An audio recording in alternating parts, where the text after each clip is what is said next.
And a big news coming in as time is going by. It seems the aspirations of Union Minister Chirag Paswan to fight the assembly elections might be becoming clearer and clearer.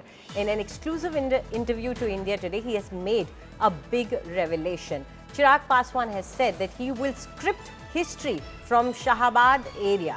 And there are now there is chatter about Chirag Paswan contesting the Bihar poll. So could this be the constituency he would be choosing to fight from?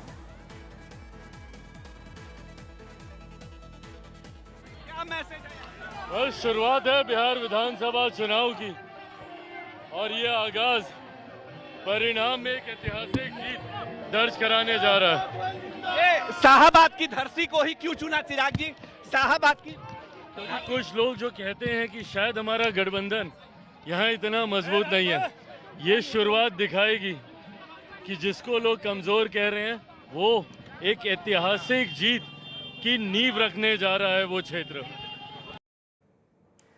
Now for more on this, let's cut across to India Today's Shashi Bhushan in Patna. Shashi जी, ये बताइए कि जो चिराग पासवान कह रहे हैं कि शाहबाद का ही इलाका है जहां पे माना जाता है कि उनका गठबंधन उतना मजबूत नहीं है, इसलिए उन्होंने इस इलाके को चुना है यहां से अपना कैंपेनिंग शुरू करने के लिए।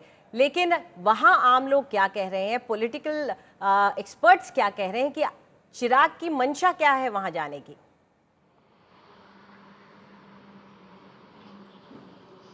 देखिए अंजलि, इसमें कोई दो राय नहीं है कि बिहार के अंदर जो सबसे कमज़ोर होल्ड है एनडीए का वो यही इलाका है, शाहाबाद का इलाका, जिसमें 5-6 ज़िले आते हैं। पटना से सटा हुआ इलाका है, इसमें भोजपुर है, औरंगाबाद है, रोहतास है, बक्सर है, कैमूर का इलाका है। और इस पूरे इलाके में हमने पिछले 2 चुनावों में देखा है, चाहे वो पिछला लोकसभा चुनाव हो 2024 का या फिर 20 का विधानसभा चुनाव हो, एनडीए का प्रदर्शन खराब रहा है। ये अलग बात है कि चिराग पासवान 2020 में एनडीए के साथ नहीं थे, लेकिन उन्होंने जो गणित बिगाड़ा बिहार की सियासत में, उसका नतीजा ये रहा कि नीतीश कुमार की पार्टी जनता दल यूनाइटेड जो है वो 43 सीटों पर आकर के सिमट गई थी। चिराग पासवान अगर इसी क्षेत्र में अपने चुनाव मिशन की शुरुआत कर रहे हैं तो इसका सीधे सीधे 2 मतलब है इसके। एक तो ये कि प्रधानमंत्री ने पिछले दिनों इसी इलाके में, इसी शाहाबाद की ज़मीन से विक्रमगंज में एक कार्यक्रम को संबोधित किया था और उसको भी माना गया था कि वो शंखनाद है बिहार विधानसभा चुनाव को लेकर के। अब चिराग पासवान भी उसी तर्ज पे आगे बढ़ रहे हैं। लेकिन हाँ, सबसे अहम बात जो यहाँ ज़रूरी हो जाती है जिसकी चर्चा करना, वो ये कि दलित राजनीति के अंदर चिराग पासवान की जो पकड़ है वो यहाँ पर एनडीए को बहुत फ़ायदा पहुँचा सकती है। क्योंकि हमको नहीं भूलना चाहिए कि जो महागठबंधन है, ग्रैंड अलायंस है बिहार में, विपक्षी गठबंधन, और उसके अंदर जो भाकपा माले जो लेफ्ट की पार्टी है, उसका सबसे अधिक इम्पैक्ट अगर कहीं पड़ता है तो इसी इलाके में पड़ता है। और उसके साथ जो अति पिछड़ी जातियां हैं, जो दलित जातियां हैं, दलित के अंदर जो अलग अलग सेक्शन हैं, उनका एक मजबूत आधार वोट बैंक है।